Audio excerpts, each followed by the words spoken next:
니야마기 9장 1절 말씀. 이제 이달 24일에 이스라엘 자손이 모여 금식하며 거친 베옷을 입고 자기들 위해 흙을 뒤집으셨더라. 오늘 말씀 제목, 금식하며 거친 베옷을 입고 흙을 뒤집어 쓰다, 이렇게 지었습니다. 자, 우리 느헤미야와 유다 백성들 이제 하나님의 말씀으로 충만하게 되었음을 우리 8장에서 깊이 보았습니다. 리더격인 사람들은 더욱 말씀을 연구했음을 우리 8절 마지막에서 또 볼 수가 있었습니다. 그들은 말씀을 연구하고 상고하는 일에 자신들을 드리게 되었어요. 그들은 성경을 읽고 묵상하면서 이제 배워가면 갈수록 하나님의 생각과 하나님이 무엇을 의도하시는지를 분명하게 알 수 있었습니다. 이제 그들은 성벽을 다 건축했죠. 또 성문도 다 재건했습니다. 자신들이 살 집도 건축했고요. 이제 하나님께 감사와 찬양의 경배를 드리면서 하나님의 말씀으로 충만했습니다. 그러므로 이제부터 그들은 편히 살 생각만 했을까요? 자, 오늘 9장 1절을 보십시오. 방금 읽었죠? 이달 24일에 이스라엘 자손이 모여 금식하며 거친 베옷을 입고 자기들 위해 흙을 뒤집어 썼더라. 자, 그들의 7째 달 특별 모임이 아직 끝나지 않은 모습을 볼 수 있어요. 사실 율법상으로 주의 명절, 그 7째 달에 있을 주의 명절들 다 끝났습니다. 자, 무슨 명절이 있었습니까? 유대력 7월 1일은 무슨 절이죠? 나팔절이었죠? 나팔절. 그 다음에 7월 10일은 속죄일이었습니다. 그 다음에 또 7월 15일부터 21일까지 장막절이었죠. 자, 22일에 또한 엄숙한 날을 그들이 또 보내면서 그 모든 일정이 끝났습니다. 그런데 그들이 23일 하루를 쉬고 24일에 다시 모인 거예요. 24일에. 그런데 이 모임은 이전에 모임과는 조금 달랐습니다. 그날 그들이 한 거 금식이었어요. 금식이 뭡니까? 밥을 안 먹고 하나님께 나아가서 경배드리는 것이죠. 자, 그 다음에 옷을 어떻게 했죠? 무엇으로 갈아입었습니까?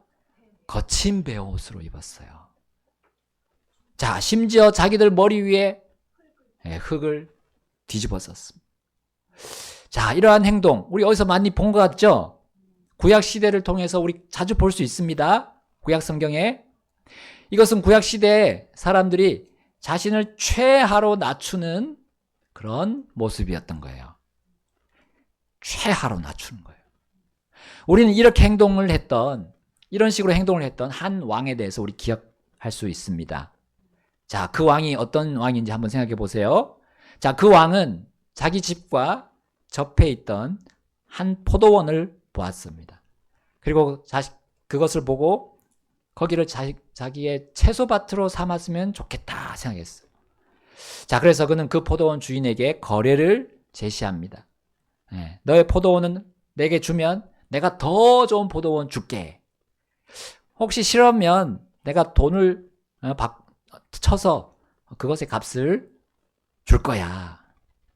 자, 이렇게 했을 때 이 왕의 제안, 겉으로 보기에 우리 그 포도원 주인에게 나쁘지 않은 것이었습니다.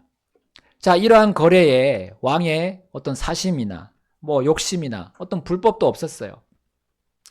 왕은 단순한 거래만 생각했습니다. 그런데 포도원 주인으로부터 받은 답은 안 됩니다. 거래할 수 없습니다. 라는 대답이었어요. 자, 그는 왕과 같이 이 사안을 단순하게 생각하지 않았던 거예요. 정말 짚고 넘어가야 할 것이 있었던 거죠. 자, 그것은 바로 그 포도원이 하나님께서 그에게 주신 상속 재산이었던 겁니다. 이스라엘 백성에게 상속 재산, 그거 준 거를 이스라엘 백성들은 팔 수 있습니까? 안 됩니다. 계속 가지고 대대로 물려줘야 했던 거예요. 자, 그것을 하나님께서 금하신다라고 하면서 왕이여 거래할 수 없습니다 했던 거예요. 자, 그 포도원 주인의 이름이 기억나세요? 혹시 그 왕의 이름은 뭐였습니까? 북이스라엘 북왕국의 네? 아닙니다. 이세벨의 남편이었던 왕 아합. 네, 성교사님 맞았습니다. 아합 왕이었고 그 포도원의 주인은 나봇. 네, 나봇. 나봇의 거부가 이제 아합 왕을 화나게 했어요. 아합이 어떻게 합니까? 밥도 안 먹고 침상에 누워서 삐졌어요. 근데 삐지는 것으로 끝난 게 아니라 욕심 때문에 육신의 욕심을 그는 선택하고 말았습니다. 아합은 나봇의 의로움을 보고 정말 자신이 단순하게 생각한 거 돌이킬 수 있었습니다. 아, 맞다. 하나님께서 땅을 상속하신 거 이거 안 되는 건 내가 깜빡했구나. 아, 지켜야지. 내가 잘못했구나. 라고 했으면 얼마나 좋았을까. 그러나 욕심에 불이 타오르던 이 아합을 그의 아내조차도 진정시키지 못했죠. 이 이세벨은 여러분 잘 아시다시피 아합보다 더 악했다는 걸 우리 압니다. 어떻게 그 욕심에 불을 일어난 거 그걸 부채질했습니까? 자, 열왕기상 21장 7절에 이렇게 나옵니다. 그의 아내 이세벨이 그에게 이르되 왕이 지금 이스라엘 왕국을 다스리시나이까? 일어나 빵을 드시고 마음을 즐겁게 하소서. 내가 예스리엘 사람 나봇의 포도원을 왕에게 드리리이다 하더라. 이세벨은 어떻게 나봇의 그 포도원을 빼앗았습니까? 자, 그녀는 이제 아합의 이름으로 왕의 이름으로 편지를 씁니다. 그리고 장로들과 귀족들에게 다 보냈어요. 자, 그 내용은 뭡니까? 금식을 선포하고 나봇을 백성 중에 높이 앉히고 벨리알의 아들 두 사람을 그 앞에 마주 앉히고 그를 대적하여 증언하게 하라 였어요. 자, 그 증언이 하나님과 왕을 모독하였도다라고 거기도 하나님의 이름을 거기다 집어넣었어요. 금식도 집어넣었죠. 자, 그걸 한 다음에 어떻게 하라는 거예요? 끌고 가서 돌로 쳐서 죽여라. 자, 이 계획은 쏜살같이 진행됩니다. 결국 나봇은 하나님의 말씀을 지키다가 억울한 누명을 쓰고 사형을 당하고 맙니다. 사실 순교였죠. 순교. 이것은. 아합은 이세벨을 통해 이 소식을 듣습니다. 그리고 아무 일 없다는 듯이 나봇의 포도원을 갈취했던 겁니다. 도둑질했어요. 그러나 하나님께서 이 모든 장면을 다 지켜보고 계셨습니다. 그래서 예언자 엘리야를 불러서 그에게 하나님의 자신의 재앙을 아합에게 전달하게 하셨죠. 그 재앙이 뭡니까? 아합의 피는 개들이 핥고 그의 후손, 특히 담에다 소변 보는 남자들이죠. 그 남자들 모두 끊어질 것이다. 그리고 너의 아내 이세벨은 개들이 먹고 그의 속한 자들도 개들과 날짐승들에게 먹힐 것이다 라는 하나님의 엄중한 판결이 있었습니다. 자, 이렇게 확정된 참혹하고 비참한 하나님의 진노의 심판을 들은 아합, 그가 어떻게 반응합니까? 열왕기상 21장 27절 이렇게 나와 있습니다. 또 이 일이 일어났으니 곧 아합이 그 말씀들을 들었을 때에 자기 옷을 찢고 거친 베옷을 몸에 두르고 금식하고 거친 베옷에 눕고는 천천히 가더라. 그의 아내 이세벨은 거짓과 속임수로 하나님의 이름과 금식을 입가에 오르내렸습니다. 그러나 아합은 지금 결코 그녀와 같지 않았어요. 이제 그는 끔찍하게 죽고 없어질 자신의 후손들의 그 운명을 다 알았음에도 막 살지 않고 이제 정신을 차린 거예요. 자신이 너무 큰 죄악을 범했다는 거 인정했습니다. 그리고 자기 혼을 괴롭게 하고 회개함으로 옷을 찢은 거예요. 그 화려하고 빛나는 왕복을 찢어버리고 거친 베옷을 입었던 겁니다. 그리고 얼마 전에 삐진 채 빵을 먹지 않았던 그것과는 달리 진짜로 금식했어요. 진짜.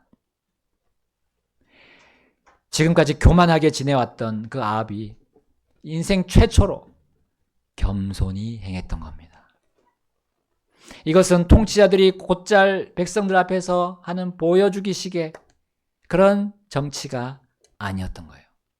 정말 진지하고 진실된 마음, 그 마음에서 우러나오는 아방의 모습이었던 겁니다. 하나님 앞에서 자신이 얼마나 추악하고 더러운 죄인임을 인정하고 스스로 절감하는 모습이었습니다.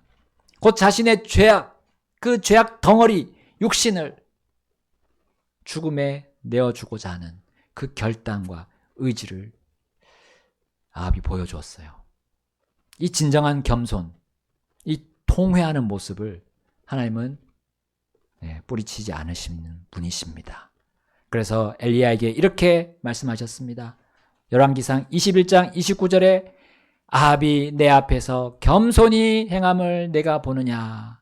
그가 내 앞에서 겸손히 행하였으므로 내가 그의 시대에는 재앙을 내리지 아니하고 그의 아들의 시대에 이르러서 그의 집에 재앙을 내리리라 하셨더라.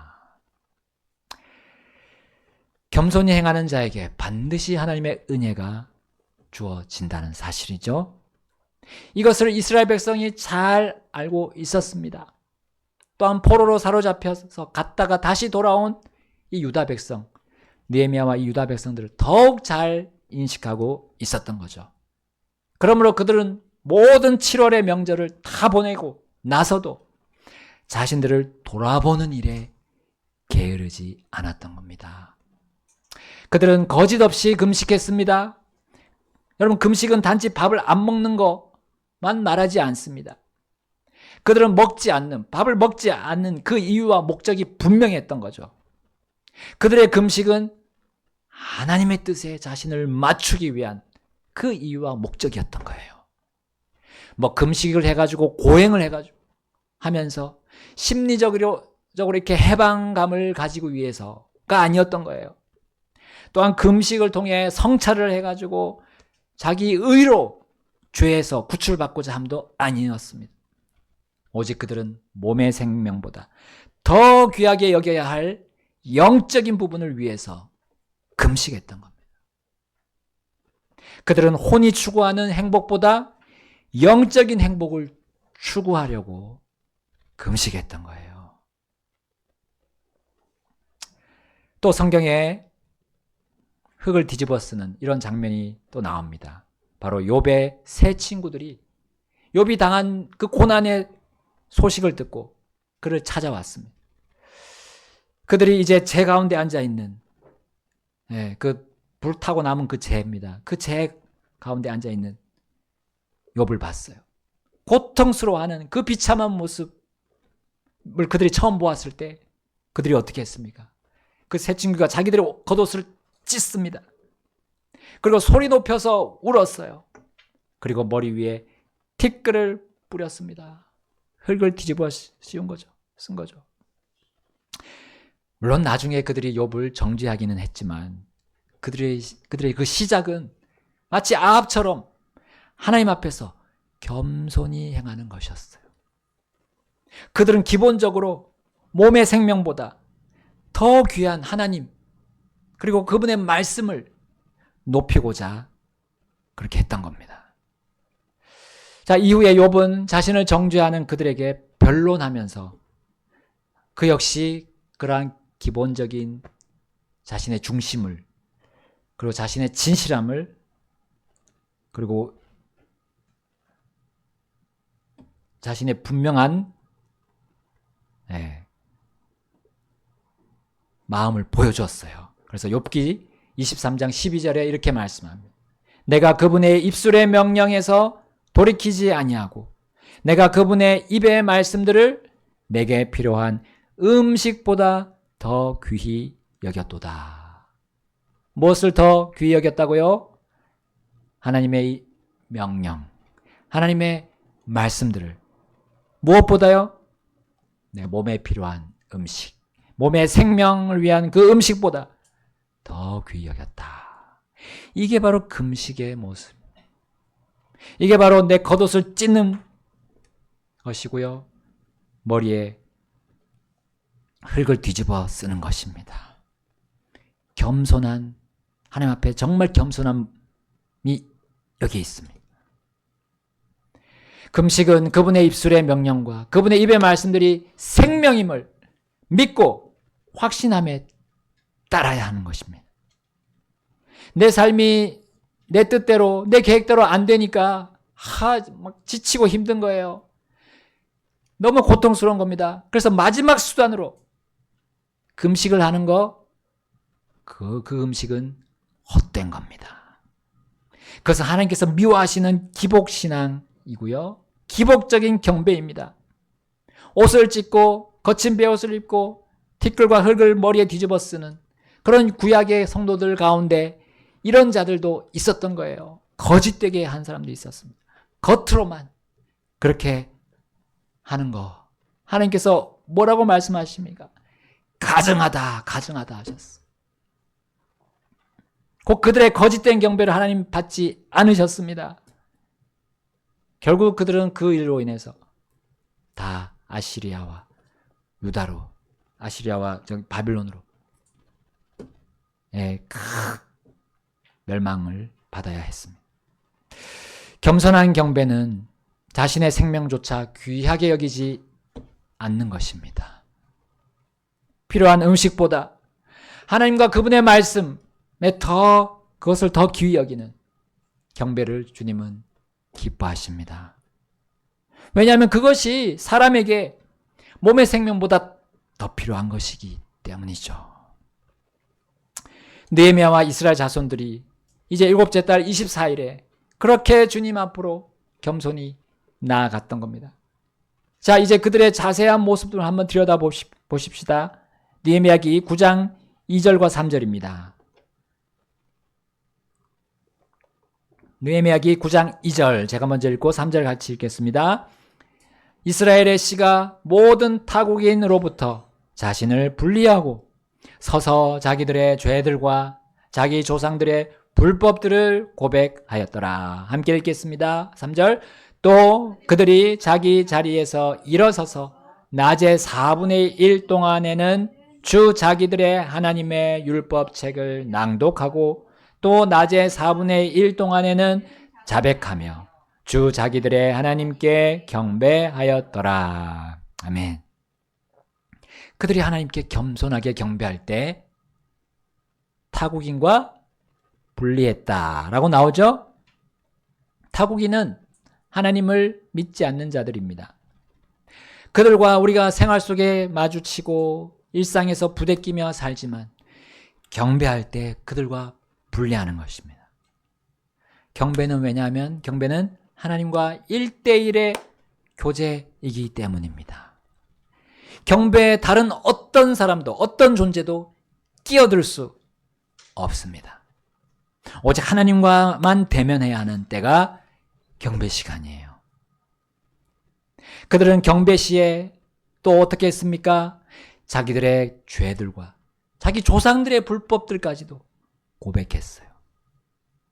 여러분, 하나님께서는 죄인들이 자신이 죄인임을 모른 채 나오는 것을 긍휼로 허용하십니다. 불신자들이 주님께 잘 모르잖아요. 근데 그 죄인들이 말씀을 듣고 구원받게 하는 그것을 위해서 하나님은 그들을 허용하십니다.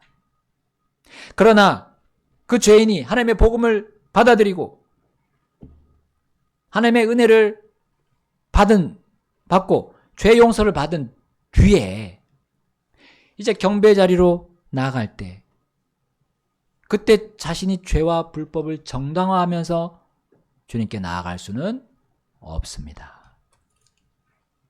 그러므로 구원받은 성도들인 이 이스라엘의 이스라엘 자손들은 자신들의 죄들과 심지어 과거의 조상들의 불법들도 다 끄집어내서 기억했던 거예요.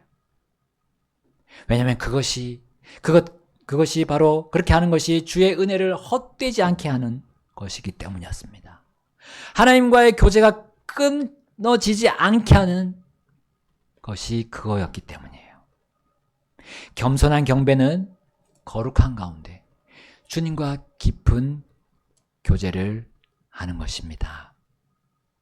그분과 깊은 교제 속으로 들어갔을 때 이제 그들은 시간이 중요하지 않았습니다. 그 당시에는 가을이었기 때문에요. 낮에 4분의 1이라면 적어도 3시간이었습니다.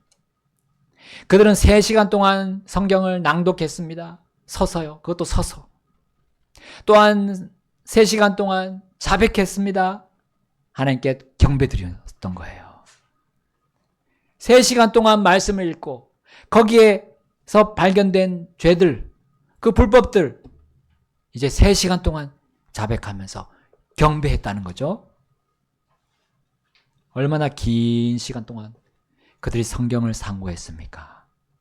그리고 자신의 죄들과 불법들을 성경을 거울 삼아서 비춰보면서 스스로 판단하고 그러면서 주님의 징계를 그들이 받아들였습니까? 이것이 바로 겸손하고 거룩하며 은혜가 넘치는 경배라는 사실입니다. 자신을 완전히 하나님께 내어드리는 경배 시간. 이거는 주님께서 기쁘게 받으십니다. 그리고 그에게 반드시 하나님께서 놀라운 축복으로 함께 하십니다. 자신을 최하로 낮추는 금식과 거친 베옷을 입는 것, 흙을 뒤집어 쓰는 것과 같은 그런 겸손한 경배는 오직 주님께만 집중하는 거예요. 주님과 나와의 관계에 집중하는 것입니다. 자, 우리가 경배드리는 시간을 한번 생각해 봅시다. 우리가 정규적으로 일주일에 3시간을 하나님께 경배드립니다. 주일 오전 1시간, 주일 오후 1시간, 수요일 저녁 1시간. 물론 우리 공적인 정규 예배 시간, 경배 시간입니다. 그러나 오늘 본문에 의하면 이 시간으로 충분하게 주님과 교제했다고 볼 수가 없습니다. 적어도 나머지 3시간 더 필요하다는 거죠. 그것은 개인적인 또 우리 가정적인 경배 시간입니다. 그 시간을 하루에 30분씩 7일로 계산하면 3시간 30분이더라고요. 우리는 우선순위로 이 시간의 분량 이상으로 사실 주님과 교제해야 합니다. 물론 왜 그렇게 보내야 하는지 그 이유와 목적 오늘 분명히 알았습니다. 주님의 말씀에 온전히 내가 사로잡히고자 함이에요. 내 마음에 내 모든 뜻은 다 없어지고 주님의 뜻만이 높여지고 주님의 뜻만이 채워지고자 함입니다. 그렇게 하기 위해서 그들은 금식하고 거친 베옷을 입고 흙을 뒤집어 썼어요. 이것의 의미는 뭡니까? 나는 주님 앞에서 아무것도 아니다라는 걸 인정하는 거예요. 흙을 뒤집어 썼다. 이 말은 나는 단지 흙이라는 거예요. 우리 하나님께서 이 흙으로 나를 만드셨다는 거예요. 이 흙으로 만들지 않으셨다면 나는 존재하지도 않았다는 걸 확인하는 것입니다. 그분의 손으로 나는 태어났고 그분에 의해서 내가 지금 살아왔다는 거, 지금의 내가 된 것을 간증하는 것이 바로 흙을 뒤집어 쓰는 거라고 저는 믿습니다. 그러한 느헤미야와 이스라엘 백성들의 경배를 우리는 9장에서 볼 수 있습니다. 자, 이제 9장 4절부터 보시면 레위인들이 나옵니다. 그때 레위인들 중에서 예수아와 바니와 감미엘과 스바냐와 분니와 세레베아와 바니와 그나니는 계단에 올라서서 큰 소리로 주 자기들의 하나님께 부르짖더라. 5절입니다. 그때 레위인 예수아와 감미엘과 바니와 하삽니아와 세레베아와 호디야와 스바냐와 부다히야가 이르기를 일어나서 영원토록 주 너희 하나님을 찬송할지어다. 주의 영화로운 이름을 찬송할지니 모든 찬송과 찬양보다 높여진 그 영화로운 주의 이름을 찬송할지어다. 아멘. 그들은 하나님이 어떤 분이신지를 증언했습니다. 자, 이제 5절과 6절을 보시면 모든 것들의 경배를 받으실 유일한 주 하나님이심을 그들이 찬송했던 겁니다. 7절과 8절은 하나님께서 아브라함을 택하셔서 가나안 땅을 그의 씨에게 주기로 언약하셨음을 그들이 증언하면서 찬송했습니다. 자, 이제 9절부터 22절 이 긴 분량 동안 그들은 이렇게 증언했습니다. 하나님께서 이집트의 속박에서 이스라엘 백성을 건져내신 것, 그것을 증언했습니다. 물론 그러한 가운데 목을 굳게 하며 하나님께 반역한 자들도 있었음을 그들이 증언했어요.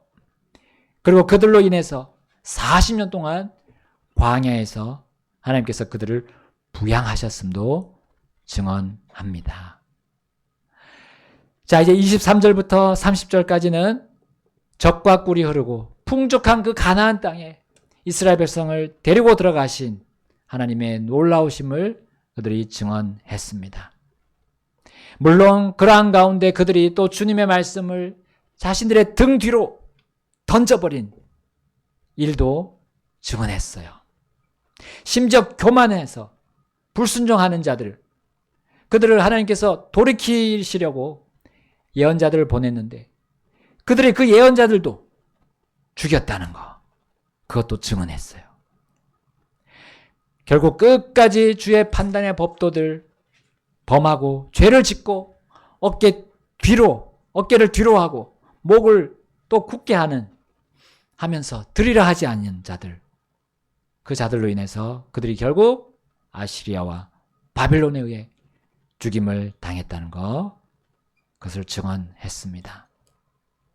그럼에도 하나님께서 자신들에게 긍휼을 베푸셔서 포로로 사로잡혀간 자들이 돌아오게 하셨다는 증언을 31절부터 37절까지 했음을 우리는 볼 수 있습니다. 다만 지금 자신들이 계속 자신들의 그 죄들 때문에 또 조상들의 불법 때문에 이방인들에게 지배를 당하고 있고 그 가운데 큰 고난 중에 있다는 것을 또 증언했습니다. 그러면서 그들은 특히 의로우신 주 하나님께 이렇게 간구했어요. 32절입니다. 9장 32절 다 같이 읽어볼까요? 자, 9장 32절 시작. 그러므로 이제 우리 하나님이여 위대하시고 강하시며 두려우시고 언약과 긍휼을 지키시는 하나님이여 우리와 우리 왕들과 통치자들과 제사장들과 예언자들과 조상들과 주의 온 백성이 아시리아 왕들의 시대로부터 이날까지 당한 이 모든 고난을 주 앞에서 적은 것으로 여기지 마옵소서. 아멘. 그들의 고통, 그들의 고난, 우리는 압니다. 우리 조상들의 불법, 그리고 우리가 범한 죄 때문에 한 것, 우리가 압니다. 주님, 우리에게 긍휼을 베풀어 주십시오 하는 그 의미가 담겨 있지 않습니까? 그리고 그들은 더 이상 주님 앞에서 과거의 그 과오를 반복하지 않겠다는 결단을 내리죠. 9장 38절입니다. 9장 38절 다 같이 읽겠습니다. 9장 38절 마지막 시작. 우리가 이 모든 것으로 인하여 이제 확실한 언약을 세우고 그것을 기록하며 우리의 통치자들과 레위인들과 제사장들이 그 언약에 날인하나이다 하였더라. 아멘. 그들의 금식, 그들의 거친 베옷을 입는 것, 그들이 흙을 뒤집어 쓰는 그 겸손한 경배, 그것은 주님의 뜻에 온전히 굴복한다는 의미입니다. 하나님의 긍휼과 그분의 오래 참으심을 우리도 갖기를 원합니까? 그러면 우리가 주님께 그렇게 나아가야 합니다. 내 뜻은 다 내려놓고 하나님의 뜻이 내 삶을 완전히 지배하도록, 주님의 말씀이 내 일상을 완전히 채우도록 내어드리면서 나아가야 돼요. 그리고 내 안에 주님이 기뻐하지 않으시는 그런 뜻이 있는지, 불법이 있는지 보게 해달라고 간구해야 됩니다. 그럴 때 주님이 반드시 보여주십니다. 그리고 나는 주님 앞에서 깨끗하게 거룩함을 유지할 수 있습니다. 그리고 주님께 나아가는 것이 기쁠 것입니다. 주님께 나아가는 것이 즐거울 것입니다. 이 세상에서 얻는 그런 쾌락이 아니라 영으로부터 나오는 큰 즐거움, 그걸 우리는 경험하게 될 것입니다. 그리고 우리가 주님을 섬기는 기쁨을 계속해서 유지하고 가져갈 수 있을 것입니다. 피아노 반주 나올 때 우리 함께 우리 이스라엘 백성들처럼 함께 결단하지 않겠습니까? 마음속으로부터 우리가 날인을 해야 되죠. 마음속에다 날인하면 됩니다. 이 시간 우리 주님 앞으로 나가겠습니다. 주님 앞에 겸손하게 나의 모든 뜻을 굴복하고 주님이 무엇을 원하시는지 물어보는 시간 되기를 바랍니다.